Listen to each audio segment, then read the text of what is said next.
In the aftermath of the murder, Shannon's back porch camera captures chilling footage.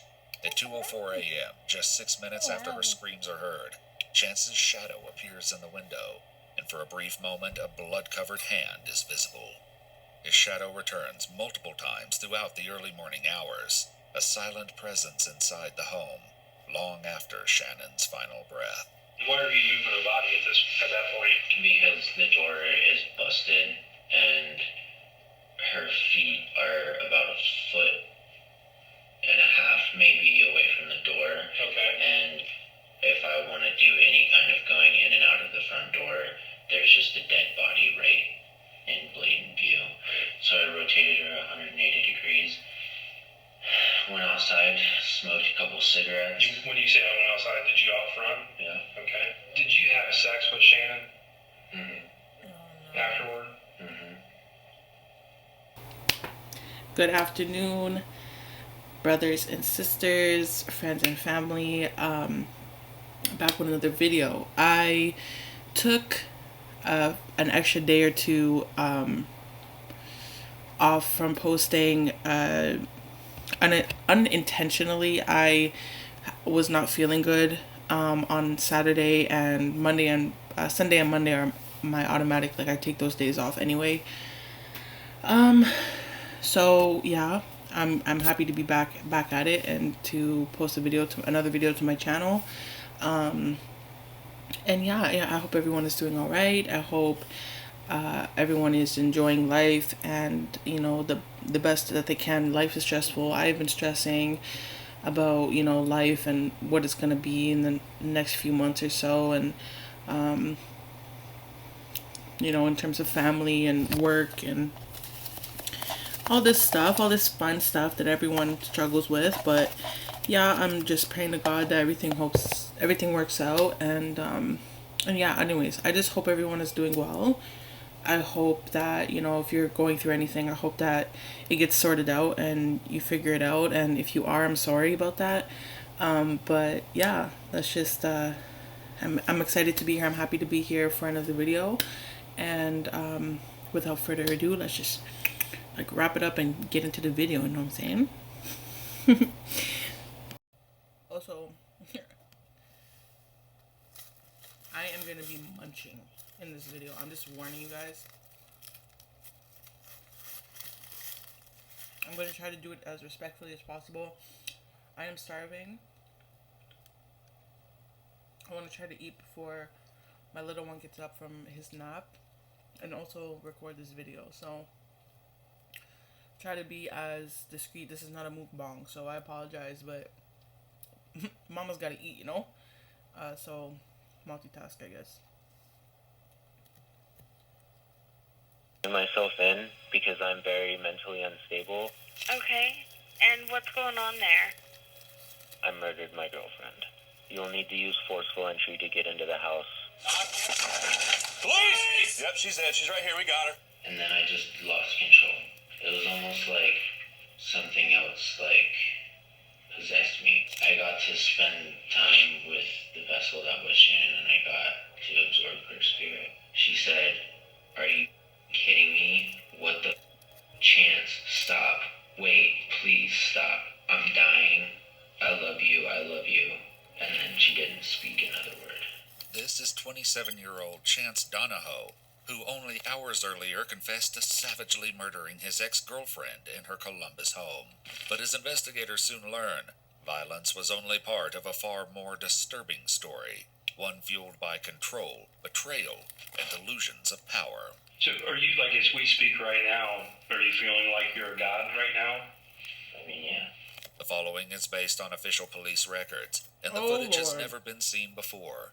In the early morning hours of August 29th, 2023, a chilling call comes into dispatchers at the Powell Police Department, and it's from Chance himself. 911, what's the address of your emergency? And your name? My name is Chance. Okay, and what's going on there? I murdered my girlfriend. You'll need to use forceful entry to get into the house. I plan on taking myself to the police station after this phone call. Do you want the police to come to you? Can they come to you? I would like to turn myself in because I'm very mentally unstable, and I'm worried that I'm going to commit by cop if the cops come and pick me up. So I need to go into the station for my safety and the police officer's safety. Well, do you want to go ahead and get in your car and go ahead and drive to the police department and I'll stay on the line? Yeah. Chance is confessing to murdering his 29-year-old ex-girlfriend, Shannon Hyatt. As he continues speaking with Powell Dispatch, the call is relayed to Columbus authorities, who quickly send officers to the address he provided. Caller is in Powell on the phone with Dispatcher Powell. What? He's going to do a cop in Powell. Why are we going to Berkeley? With Columbus officers now en route to Shannon's home, Powell Dispatch continues speaking with Chance, hoping to gather more details. Do you have any weapons on you, Chance? I have the murder weapon with me. Are you able to leave that in your apartment? I want you to leave that in your apartment, okay? I don't want you to take any weapons with you. Okay.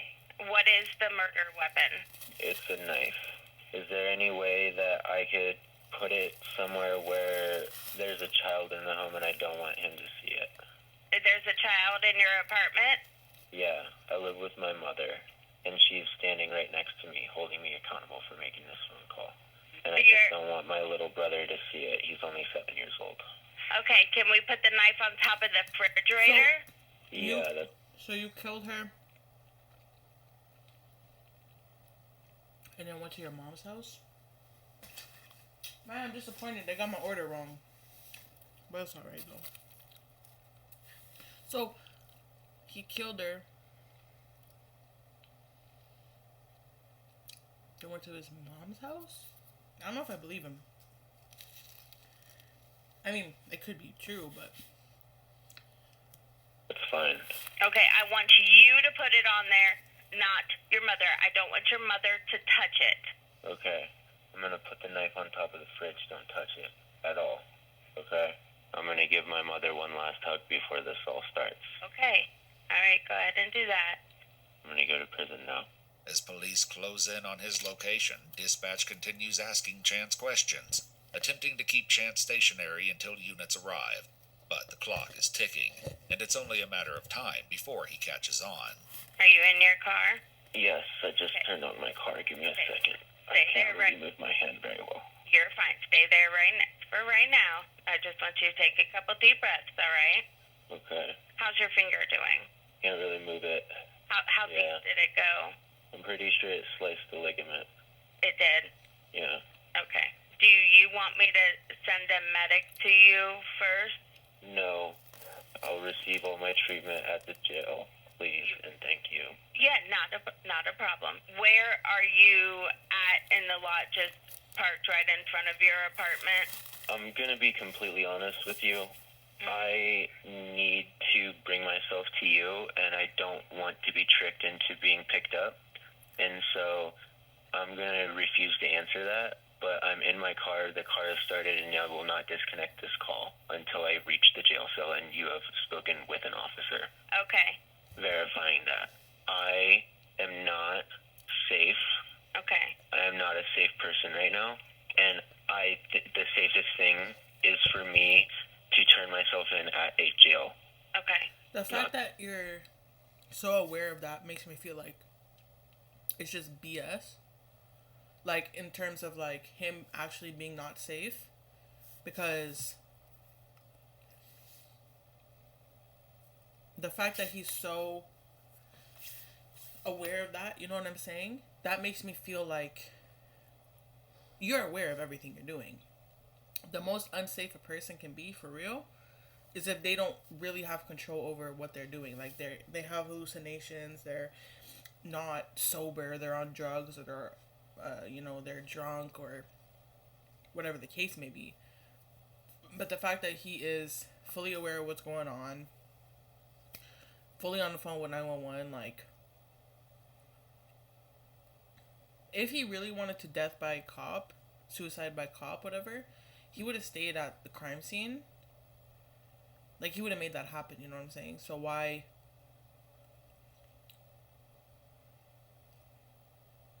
If you feel like you're truly weird. I'll be picked up. I don't know. Because if guns get drawn on me, I don't know what I'm gonna do. As the call continues, Chance leaves the apartment complex and begins driving. But Powell officers have found him, and they're closing in fast. I left the apartment complex, but I need to pull over real quick and put the address in. You left? Yeah. Okay. Where are you at? There's a cop right behind me, and I know that I'm being followed and everything. If you have this officer on dispatch, I need you to tell him to just follow me to the police station. Can you just pull over and let him put you in the back so he can take you to the police station? It'd make it so much easier, Chance. How? It would just make it be done right now. Okay. Okay? Can you just pull over right now? Yeah. Thanks to dispatch stalling Chance's departure, officers were able to intercept Chance less than half a mile away from the address he left from. He turns at an intersection and pulls over into the Sheetz gas station, where the police make contact for the first time. Can you make commands? Because you probably can't hear me on this side. Can you put both hands out the window for me? I got both hands. Well, his hands are back in. Put your hands out. Keep them out. Keep your hands out. Take one of your hands and open your car door. Open the door from the outside. Face away. Face away. Keep your hands above your head. Slowly start walking backwards. Walk back towards me. Back towards the sound of my voice. Keep walking back. With Chance fully cooperating, officers place him in handcuffs, then shift focus to the vehicle, unsure of what else might be inside. Right, this side. Door's open. You told him to open it. Clear. He's got gloves. Yep. Blood on it, looks like it. You got anything on you, bud? Nope. I got nothing. Nothing. I've got $25 in my pocket. Okay. It's secured. There's gloves. Look like blood on it. Are you injured at all, Chance, beside your finger? Just a little scratch on this other hand, but Your other hand? major laceration on this pinky When did that happen? during the attack. Okay. And you put that bandage on yourself? Yeah, it's just a napkin and some medical tape. Officers place Chance in the back of a patrol vehicle and remove his shoes, revealing blood-stained socks underneath. Both the Hey, you know what? Sorry, I just started talking when I took a bite.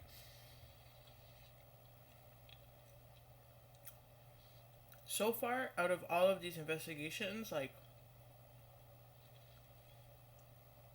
I'm really interested to see what he has to say in the interrogation room. Like, what happened, what led to this, you know? Because he's so calm. He called the cops. He's been very cooperative.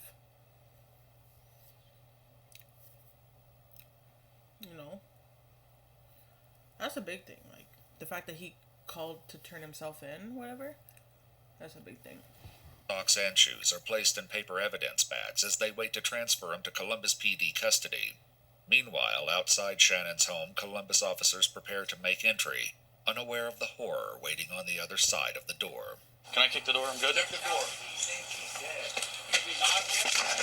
Police! Yep, she's dead. She's right here. We got her.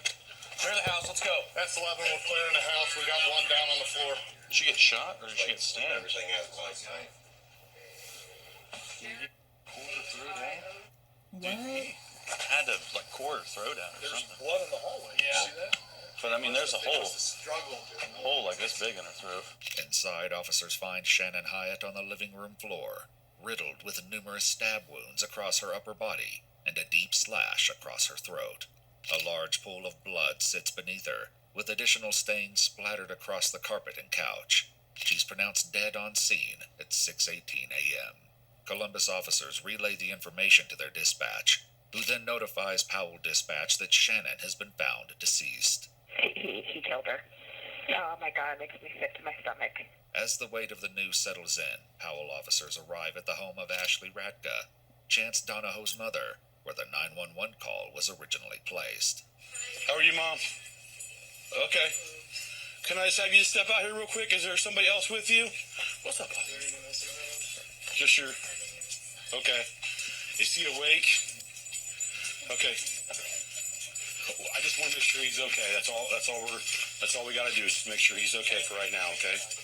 Shannon's at the police station now. We have him in custody, yeah. He went voluntarily. Okay. All right. Hey, man. Is there a knife? Yes, on the top of the Inside the residence, Well, he officers did? Wow. locate the knife on Okay. top of the refrigerator, just as Chance described to the 911 operator, along with a pile of his clothing next to the washing machine, believed to be the first outfit he had on when he initially approached Shannon's house. Ashley's other son is also confirmed to be safe and sound, sleeping in his room. Chance's mother is later questioned by investigators, recounting the events leading up to the initial 911 call. He woke me up at like 5 in the morning and said, "I need to talk to you." And if you don't want to talk to me, you don't have to. I'm really sorry you're going through this. I really am. So then he said the knife was in his car. He said his phone was in his car, and he said he was gonna go sit somewhere for a minute and have an hour of freedom. So I said, "Chance, you need to just call 911 right now. You need to just do this." So he did. His mother's insistence may have been the only thing that kept Chance from disappearing. Now in police custody, he's transferred to Columbus PD and taken to the Franklin County Jail, where he would be interviewed just a few hours later. I had a major psychological break and kind of completely and utterly lost control of my actions, which I know is not an excuse and I need to pay for my mistakes. Basically, me and Shannon But are that's, hey, you know what? I'm not taking his side. Murder is murder. Personally, I believe that. But I get it. I get the psychological breakdown. I've had moments where because I've punched walls and I've made holes in my walls, and this is not my home, this is my mother's home, so she's had to come home and find holes in her walls, and I've had to try to explain to her, and I don't like being in trouble. I never have. I've always been a good kid because of that, a good person, because I don't like getting in trouble, and I have morals, I know right from wrong, and that's a huge part.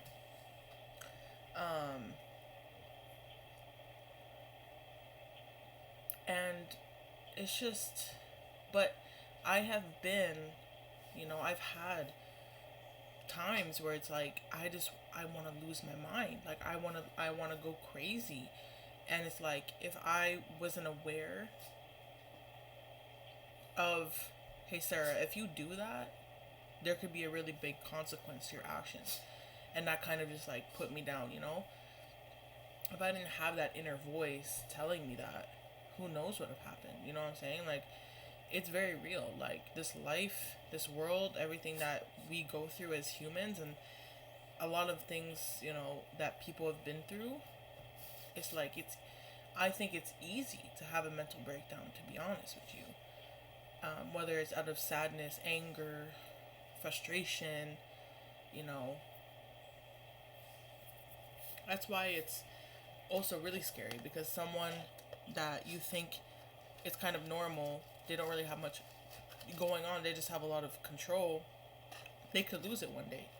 They could lose that control, and then they could do something that you never in a million years could have predicted that person would do,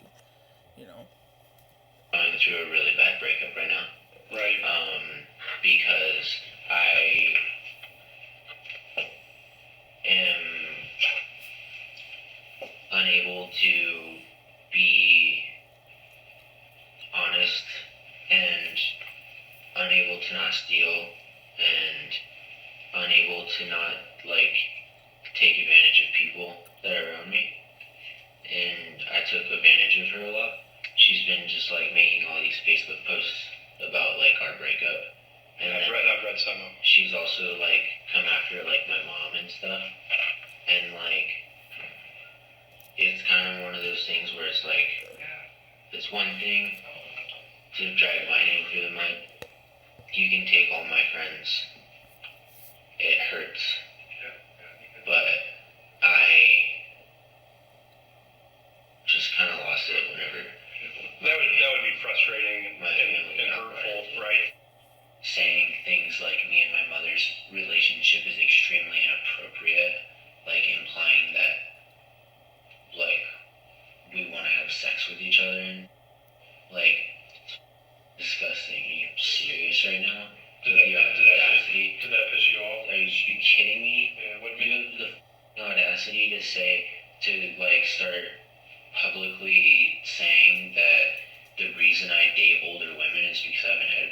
Alex, you're only 3 years older than me. Chance's perspective lines up closely with what his mother also tells investigators. Obviously, there's not a reason to, like, ever murder someone, but this girl has been, like, messing with him pretty significantly since they've split up, and they've only been split up for a week, but she was a problem, and I anticipated it getting worse before it got better with her, like, stalking him, and she no longer had control. I think I've mentioned this in one of my videos before, but I had an ex, well, I have an ex, but when we had, and it didn't help that we worked together. When we had first broke up, I broke up with him.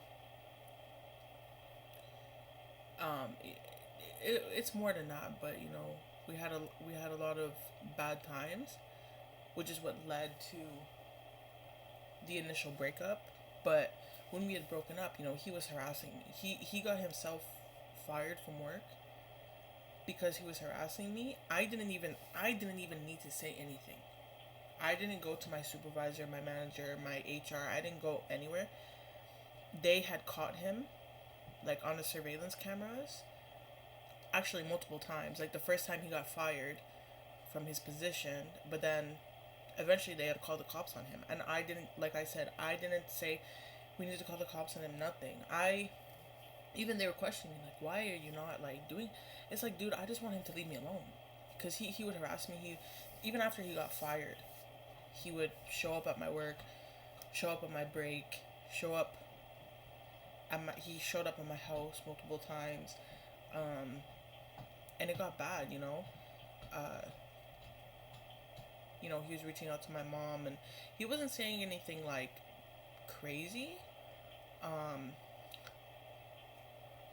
But he was definitely trying to pit himself as the victim, and I was the problem, which was definitely not the case. I wasn't innocent. I was not perfect, but I definitely was not the problem. All I wanted to do was I wanted him out of my life, and I did it in the best way I knew possible. I didn't cause problems. I didn't talk to anybody that he knew. I didn't go around spreading rumors about him, talking shit about him. It's just like, I just wanted him out of my life, and he couldn't accept that, and that can be real tough, dude. Especially if, you know, they're harassing, they're on public, they're on, you know, Facebook or whatever, posting about you and talking crazy things. It's like, and then some people, it seems like she was mentally ill too a little bit, you know what I'm saying? Because if somebody doesn't want to be with you anymore, a sane person, like, obviously, if you really love the person, you're gonna fight for them. You're not just gonna, it's not gonna be easy, but you're not gonna harass them. You're not gonna harass them. You're not gonna, like, talk shit crazy on their name. Like, you actually stupid because you're the one who dated him or dated them, you know? Control of him, and I think that was making her crazy because she had a lot of control of him before. We were unable to locate the specific statements both Chance and his mother claim Shannon posted online. Unstable too. However, we were able to locate one post made just 5 days before her death, shared in a Columbus-based Facebook group called Are We Dating the Same Guy?, where Shannon publicly warned others about Chance, stating that he stole my prescription medication and money out of my bank accounts, and also claimed that the money was used on powdered drugs. Back in the interrogation room, Chance begins responding to the claims made about him. Did you feel betrayed? In that moment, I mean, like, I felt betrayed the whole breakup. Sure. She's been just, like, telling everybody everything, which, I mean, I'm not gonna lie, I would do the same thing if somebody did things that I did to her, but, like, she told me that, like, she wasn't gonna tell anybody about the theft and stuff, because I paid her back the money that I took. And the only reason I took the money is because she took my debit cards because she didn't trust me with finances. And I'm not trying to sit here and, like, say all of my actions have a rational and logical explanation, because, like, I don't want to be this way. I don't want to lie, but I don't know how to stop. I don't want to steal, but I don't know how to stop. Shannon the stealing had everything to do with the addiction to ketamine, when in reality, I go through bouts of unemployment because of the nature of my work. And so I run out of money. And then Shannon would get like really like mean and say really nasty things and all that. And so in my mind, just take this money, give it right back to her as your money, so that she shuts the up and everything can be like happy and peaceful, and then just. But why, as a grown man, are you okay with having a job that doesn't provide you stability? Because I think that's a problem. I think if you're able to work, but the job you have cannot provide the type of work or the finances that you need to be stable in life, then you need to find a new job. You shouldn't settle for that. So he's wrong for that. But she should have just left. Like, why are you staying with him?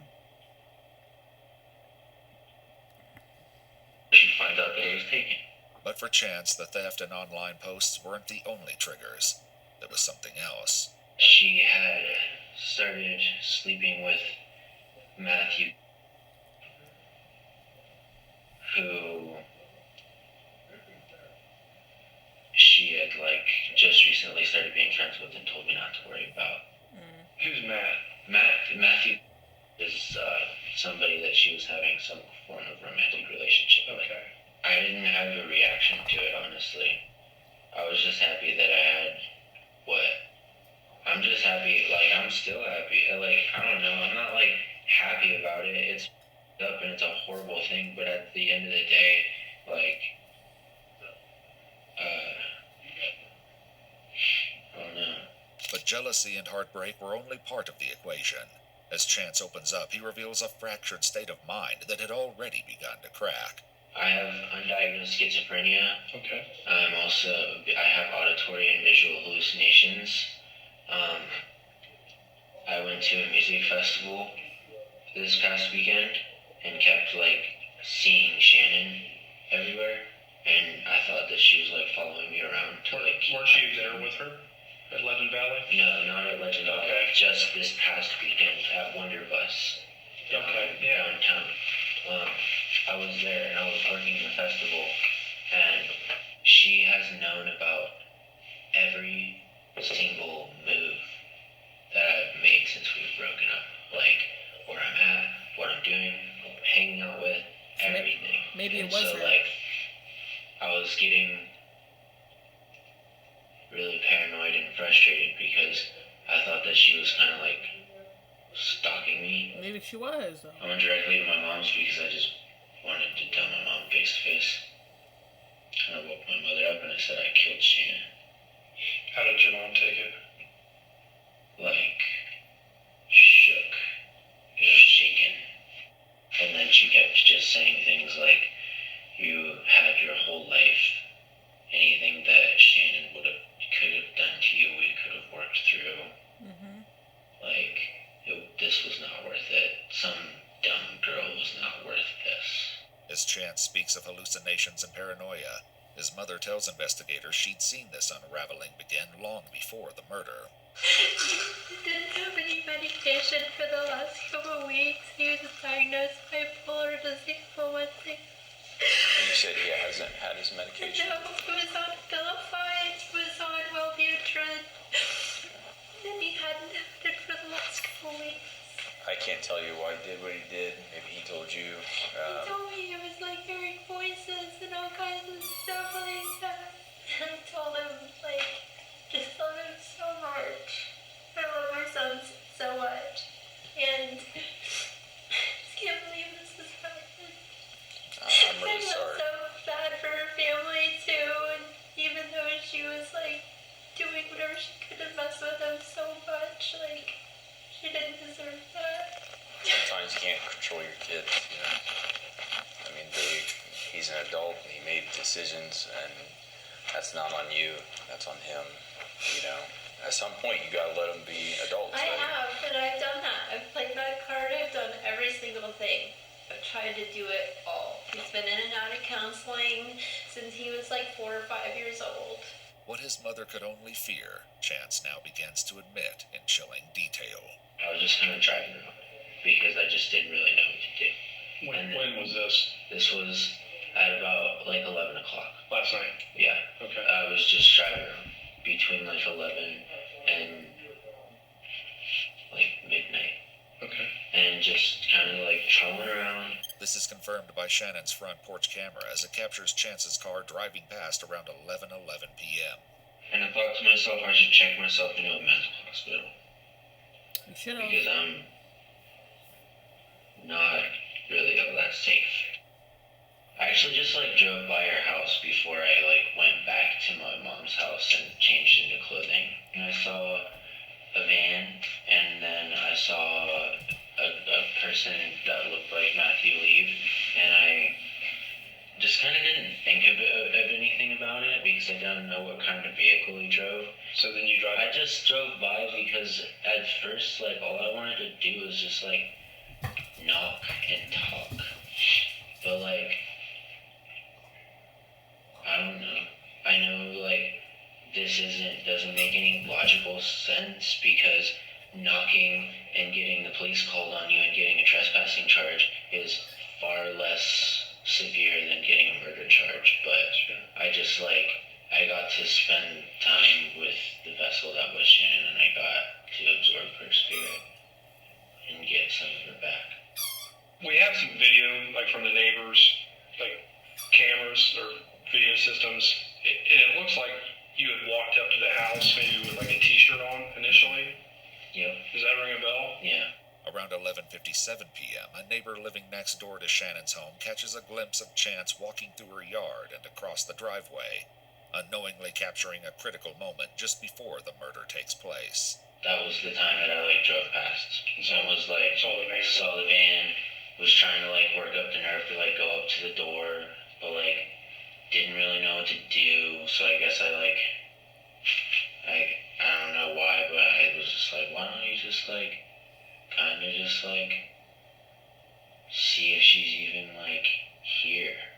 And so I peered into the garage window to see if her car was there, and then I tried to see if I could see what room she was in without her seeing me on her cameras and stuff, and then I didn't see anything, and then whenever I left, I was like, you need to just go home, and you need to just give your mom your car keys, and you need to check yourself into a psych ward. So when you walked up to the house, 11, whenever, you hadn't planned on hurting her at that point? No, not at all. Had you seen Matt yet, or? I saw Matt whenever I was actually just about to come around the corner to try to, like, knock on the door. Okay. Did he see you? No, he had his back to me, and he was coming out of the door, and then I got spooked and ran off. I had, like, this weird thing that was just like, well, if you want Shannon back and you can't get her back, you can, like, take her life force, and then you'll be together forever. And so, like, I went home and I changed my clothes into all black, and I grabbed a knife, and I went over to her house, and I approached the door, which I'm sure you'll see on her doorbell camera, ring camera, at some point throughout your investigation. I twisted the doorknob. She screamed, "I will call the cops." And I slammed my shoulder into the door 2 times. After the first time, she said, "Are you kidding me?" Because I think that she thought I was just being obnoxious and pounding on the door or something. Or honestly, I don't even know if she knew it was me until I got into the house because I had a bandage on my face whenever I was outside. And then the second shove gave way, and I didn't make a noise. I didn't say anything. I didn't do anything. I just started stabbing Shannon and she didn't even realize what was happening until I had stabbed her a couple times. And she said, "Are you kidding me? What the chance? Stop. Wait, please stop. I'm dying. I love you, I love you." And then she didn't speak another word. I don't know how many times I stabbed her. I know it's a lot. I also know that I cut her throat to speed up the process. And I just remember looking at her and feeling like I was like taking on like her spirit, I guess. And like, I don't know, I felt less alone than I'd felt since our breakup in that moment. Shannon Hyatt suffered more than 30 stab wounds across her upper body, along with a deep slash to her throat. She had multiple defensive injuries, evidence that she fought to survive. But the horror didn't end there. For nearly 3 hours after her death, Chance remained inside the home, doing things so unsettling, even investigators struggled to make sense of it. Well, I took her house keys and her phone after I killed her. Okay. I don't really know why. I don't have her password or anything, and she has like the thumbprint, so you can't like get into it. But like, I took the keys. I screwed a piece of plywood to the front doors to keep it closed. Why did you shut the front door like that? To be completely honest with you, so our cats didn't get out. Yeah, that's good. No, I mean, I think it sounds ridiculous, but you didn't want the cats to get out. That was a concern of mine. And I'm not gonna lie to you, there is a part of me that's very upset knowing that they slept together, because the first thing that Shannon said whenever she got out of our relationship was, "I need to be single for a while and really figure out my own." Right. And then I saw something that she wrote down saying, "I feel like I'm really falling into the same patterns with Chance with Matt, and I don't know how to feel about it." Where did she write that down? Isn't her notes on her phone? Okay. How did you get into her phone? It was her thumb after I killed her. Okay. Wow. So you... I'm a full psycho stalker mode, dude. Huh? I'm gonna be completely blatantly honest with you. That's why we're here. In the aftermath of the murder, Shannon's back porch camera captures chilling footage. At 2:04 a.m., just 6 minutes after her screams are heard, Chance's shadow appears in the window, and for a brief moment, a blood-covered hand is visible. His shadow returns multiple times throughout the early morning hours, a silent presence inside the home, long after Shannon's final breath. Why are you moving her body at that point? Because the door is busted, and her feet are about a foot and a half maybe away from the door. Okay. And if I want to do any kind of going in and out of the front door, there's just a dead body right in blatant view. So I rotated her 180 degrees, went outside, smoked a couple cigarettes. When you say I went outside, did you out front? Yeah. Okay. Did you have sex with Shannon Mm-hmm. afterward? Mm-hmm. At that point, was she dead? Yeah. Did you feel aroused by looking at her? Not by like her deadness, but like I was still very sexually attracted to Shannon. She was beautiful, right? Mm-hmm. So how long do you think that lasted? All of like 5 or 10 minutes. And did you wear a condom or? Mm-hmm. It was another just acceptance of guilt. Yeah. Do you remember where you ejaculated? Was it inside of her? Or? Yeah. Okay. How long do you think she had been dead at that point? I don't know. From here, Chance lays bare a disturbing justification, one rooted in a delusional sense of power and a belief that Shannon was something to possess or consume. You mentioned earlier that if you took her life force, that you would feel closer to her. What does that mean exactly, like as far as? Well, it's kind of like Native American belief of like absorbing the soul whenever you kill an animal. Okay. And like, I don't know, like you're absorbing it and like, I don't know. Oftentimes whenever I'm experiencing episodes of psychosis, think that I'm a god. Okay. And will kind of view people as like just kind of things. I've never been violent to this extreme before, but I definitely just like, well, if I'm God and I take away your free will and I release your spirit, I take your spirit back. Okay. You know what I mean? I still feel like that. So are you, like, as we speak right now, how are you feeling about, like, our interactions? Are you feeling like you're a god right now? I mean, yeah. And we're, like, objects in front of you? I mean, you're not necessarily objects, you are people of authority, and I am paying the price for, like, human laws and stuff like that, because I'm in a human vessel, but, like, yeah, like, definitely, like, a god, and, like, can make things happen. What's the tattoo stand for? It's the Ohm symbol. It represents the sound frequency. It's been recorded and picked up throughout the entirety of the known and explored universe. Mm-hmm. It's often referred to as the God frequency. It's just kind of a religious representation kind of thing. Next, Chance is asked to confront the weight of his actions. Do you feel bad, or do you just... I feel guilty for taking Shannon away from the people that love her.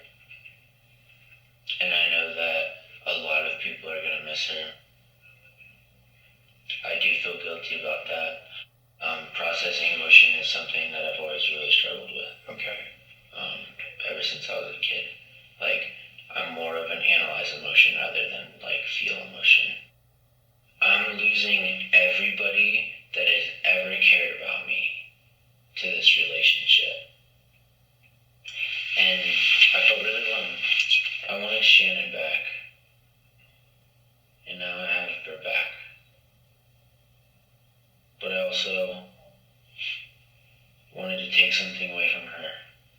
But I had absolutely nothing to take away. And except your life. And so I did it. I stabbed her over and over and over again until she couldn't speak and was making weird raspy sounds, and then I slit her throat open. As the interview nears its end, Chance offers his final thoughts of justice, remorse, and the pain he's caused Shannon's family. I appreciate you sharing with me what happened.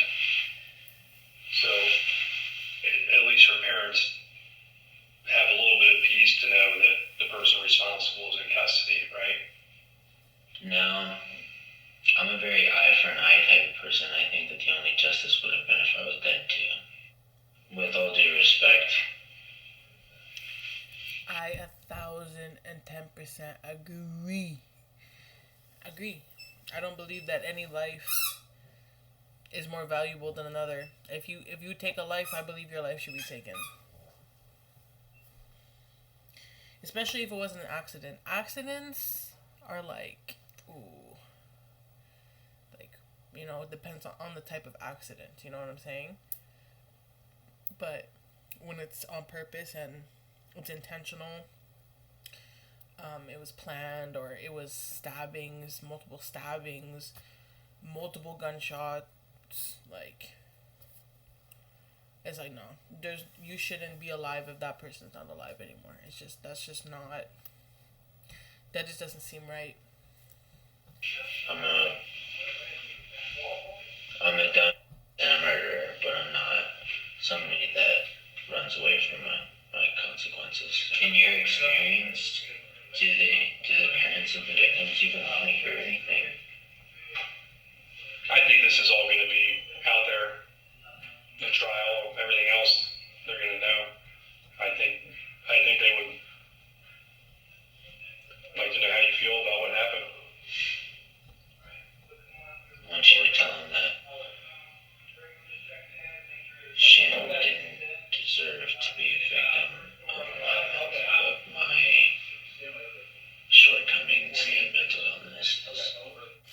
Donahoe was indicted on aggravated murder, murder and abuse of a corpse, and tampering with evidence.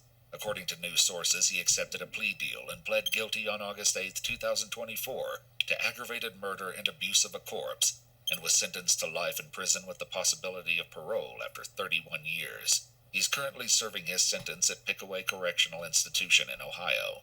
Shannon was deeply involved in the local music scene and spent much of her free time raising money to spay and neuter stray cats. A memorial concert was held in her honor, with proceeds going to support her family during their time of loss.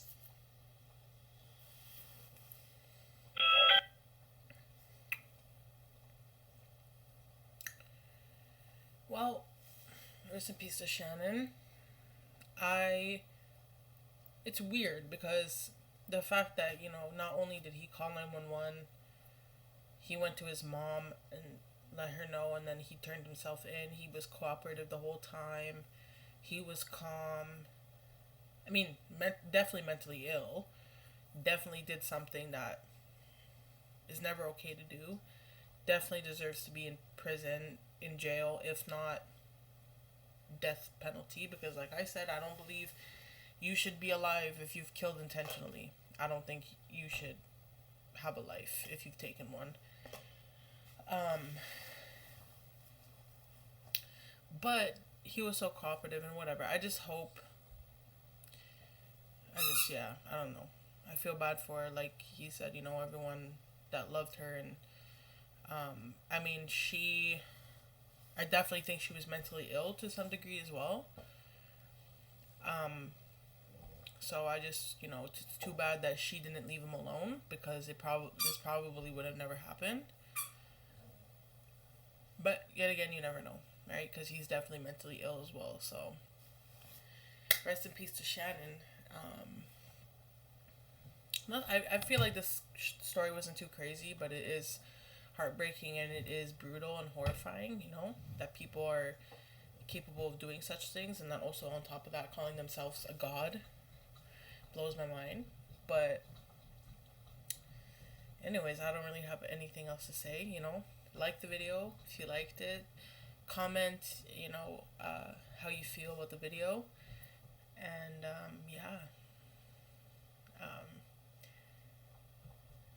stay tuned to my next video. Subscribe to the channel, support my channel in any way possible. I would really appreciate that. But until next time, peace out.